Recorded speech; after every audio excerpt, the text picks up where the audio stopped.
Assalamualaikum warahmatullahi wabarakatuh. Hamdan wa syukran, asyhadu an la ilaha illallah wa asyhadu anna Muhammadan abduhu wa rasuluh. Allahumma sholli ala Muhammad wa ala ali Muhammad, amma ba'du. Para pemirsa sekalian, pada saat ini kita sudah memasuki bulan Ramadan, bulan yang dijanjikan banyak kebaikan di dalamnya. Yang paling utama menghadapi Ramadan ini atau selama bulan Ramadan ini adalah pertama, kita mempersiapkan ilmu tentang bagaimana tata cara kita melaksanakan puasa, ilmu tentang tata cara bagaimana kita melaksanakan ibadah lainnya. Betapa pentingnya kita berilmu, karena tanpa ilmu ibadah kita akan sia-sia. Kita tidak tahu mana yang merupakan sunnah, mana yang merupakan rukun, mana yang merupakan wajib, bahkan kita tidak tahu mana perbuatan yang dianggap sia-sia selama bulan Ramadan ini. Yang kedua, tentu saja kita harus mempersiapkan diri, terutama mental, bahwa dalam bulan Ramadan ini semua tingkah laku kita, semua perbuatan kita, apalagi perbuatan baik, akan dicatat berlipat ganda oleh Allah pahalanya. Nah, ini yang perlu dipersiapkan. Selama bulan Ramadan ini, insya Allah, rata-rata kaum muslimin melakukan berbagai kebaikan, berbagai amal soleh semata-mata untuk mengejar pahala yang dijanjikan oleh Allah. Dan ingat bahwa Allah itu tidak pernah ingkar janji, beda dengan makhluknya. Allah tentu akan menepati janji sebagaimana yang disabdakan. Kemudian di bulan Ramadan ini kita selalu menanti-nantikan hari atau malam yang penuh berkah. Dalam kita sering mendengar inna anzalnahu fi lailatul qadar. Kita menunggu-nunggu malam Lailatul Qadar, malam yang dikatakan oleh Allah lebih baik dari 1000 bulan. Kita bisa membayangkan 1000 bulan itu adalah setara dengan 82 tahun, lebih kurang seperti itu. Betapa kita bisa berhitung, betapa kita bisa mengharapkan bahwa nilai kebaikan kita selama 82 tahun. Tetapi bukan berarti dengan kita mendapatkan Lailatul Qadar bahwa semua perbuatan kita, terutama yang salah, diampuni oleh Allah. Ada satu hal yang walaupun kita mendapatkan Lailatul Qadar, maka pahala kita akan sia-sia apabila kita melakukan syirik atau kemusyrikan kepada Allah. Luqman misalnya dalam surat Luqman mengatakan, la tusyrik billah, janganlah kalian berbuat syirik, karena syirik itu adalah dosa yang tidak terampuni.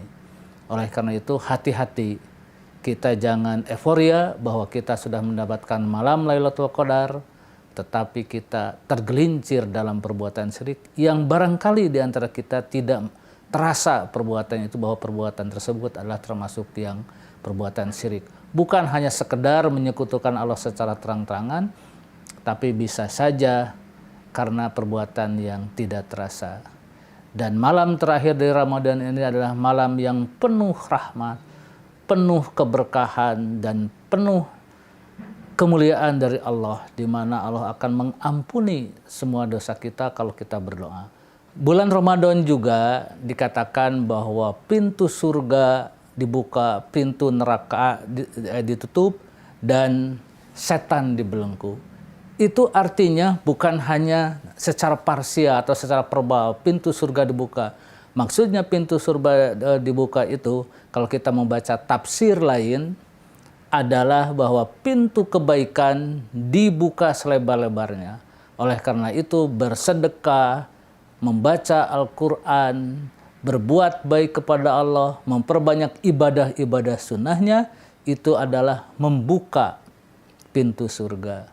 Sedangkan pengertian neraka ditutup adalah bahwa biasanya selama bulan Ramadan ini jarang orang berbuat maksiat, dalam pengertian tidak mentaati semua perintah Allah dan menghindari larangannya, tetapi penuh dengan kebaikan, sehingga pintu neraka itu ditutup. Ya. Umat jarang membuat keburukan, umat jarang membuat kerusakan selama bulan Ramadan ini, dan semua mengejar kebaikan, berbuat baik, beribadah sebanyak mungkin. Kemudian setan-setan dibelenggu, artinya bahwa kita diharapkan bisa menahan diri. Kita diharapkan bukan hanya sekedar menahan lapar dan dahaga, tetapi kita adalah melaksanakan semua nilai-nilai Ramadan, semua amalan-amalan Ramadan, dan penuh keikhlasan sehingga betul-betul ibadah Ramadan itu tidak hanya sekedar mendapatkan haus, dahaga, dan lapar saja, tetapi betul-betul Ramadan kita, puasa kita diterima oleh Allah. Sebab Allah mengatakan bahwa salah satu ibadah yang urusannya langsung dengan Allah, penilaian dengan Allah adalah saum, adalah di bulan Ramadan. Kita tidak perlu membuka diri bahwa kita sedang puasa, bahwa kita sedang melaksanakan ibadah Ramadan. Itu urusan Allah dan Allah akan membalasnya, Allah akan menilainya, dan hubungannya hanya dengan Allah, ya. Tidak ada hubungan dengan manusia. Oleh karena itu betul-betul ibadah Ramadan ini adalah ibadah yang khusus yang harus kita sambut dengan riang gembira. Itu saja barangkali. Terima kasih. Assalamualaikum warahmatullahi wabarakatuh.